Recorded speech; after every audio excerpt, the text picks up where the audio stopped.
Hi guys, Matthew Morrow, MorrowInvest.com. I'm here to bring you your tip of the day. So, have you ever watched one of these commercials, these truck commercials, and they'll say, best in class towing, best in class, right? What are they talking about? How can Ford, Chevy, and Dodge all be the best? How can they all be number one, right? Every single one of them says number one in towing, number one in mileage, number one in customer service, right? They all have some number one thing that they've got going on. I had another thing they'll do is they'll say certified by J.D. Power and Associates. We got this many awards, and right. Well, what are they doing? They're trying to give themselves clout, right? They want you to believe that they are number one. People love being number one. Have you ever seen a football stadium and you got guys and they're in last place and you got some guy up there with the big foam finger says number one, right? That's the mentality a lot of people have. They want to have the number one. And when you're looking at who you want to have as a mentor, an investor, somebody that you want to go and get advice from, I encourage you to ask questions. It's important. You know, I was looking at getting some government grants, so I started calling grant companies. And they were like, yeah, yes, sir, we can do your grant, blah, blah, blah, blah, blah, $3,000 to $10,000 depending on how much work it is. And I'm like, hey, that's great with that price and all. Can you tell me how many grants you've had approved?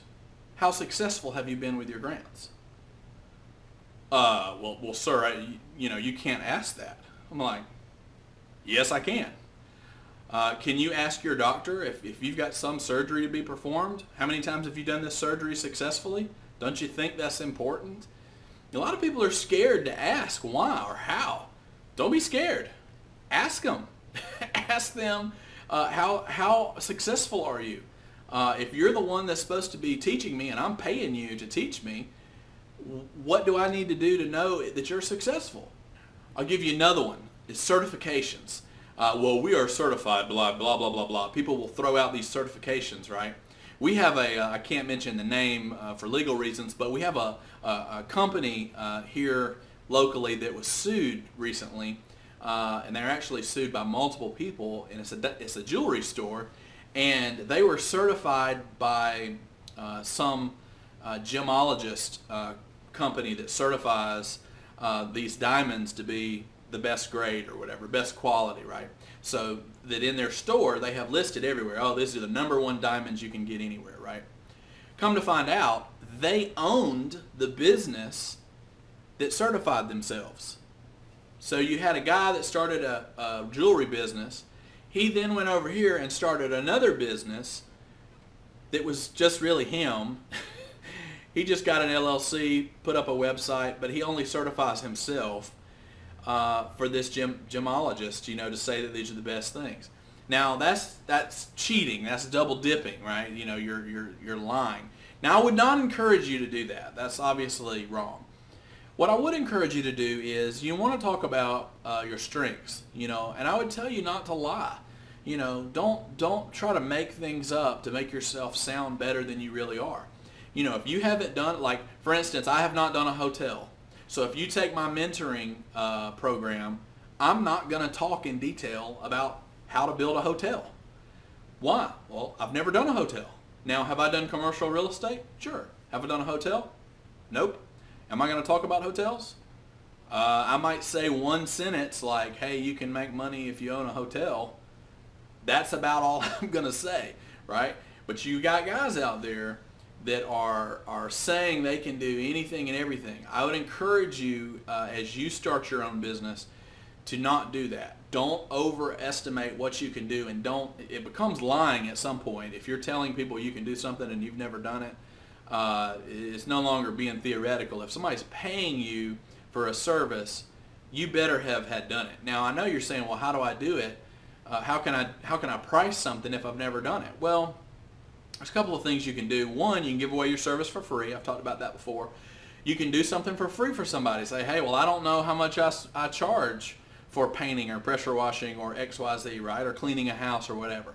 So what you do is you say, hey, customer, let me do this for free for you, and it's going to help me. It'll help you because you'll get the service, but it'll also help me because I'm trying to price myself in this new business.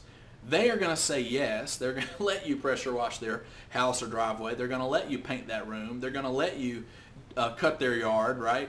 They're going to let you do it for free. And in the meantime, you collect some really good information on that service. And now you know how much time it took you. You might even say, man, like for instance, I've said before when I did my pressure washing business, that business only lasted a month. Now, it's not because I went out of business. It's because I closed it.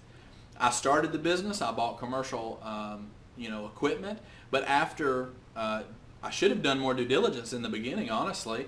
And by the time I started getting clients, the amount that they were willing to pay was much lower than how much money I wanted. I wanted $50 an hour, and they were regularly paying about $7 an hour per square foot. Now, they didn't figure out that, but I did.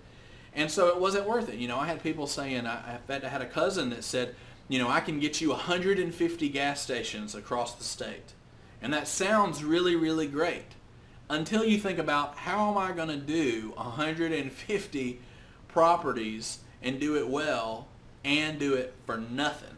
Per square foot, it was just no money whatsoever. You're working for less than minimum wage.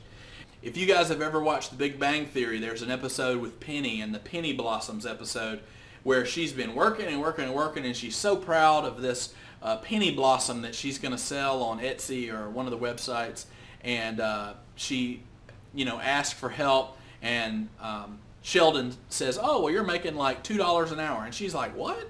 And he says, oh, are you questioning my math? And she's like, no. And she says, what do I have to do to be successful?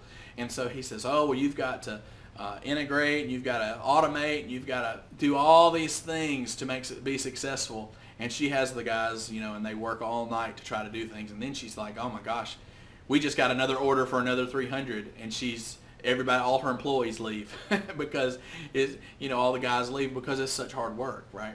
So you might get into a business and decide that this is way too much work for what you got into it. So guys, if you're best in class, if you're number one, if you have a best-selling whatever, make sure that you're being honest, not taking advantage of people, that you price things properly. Remember, I had somebody ask me the other day, said, Matthew, I don't need to take your course. I just need to know how to be successful with my business. You know what? Have a good price, have good quality item and work, and you'll have all the business you ever want.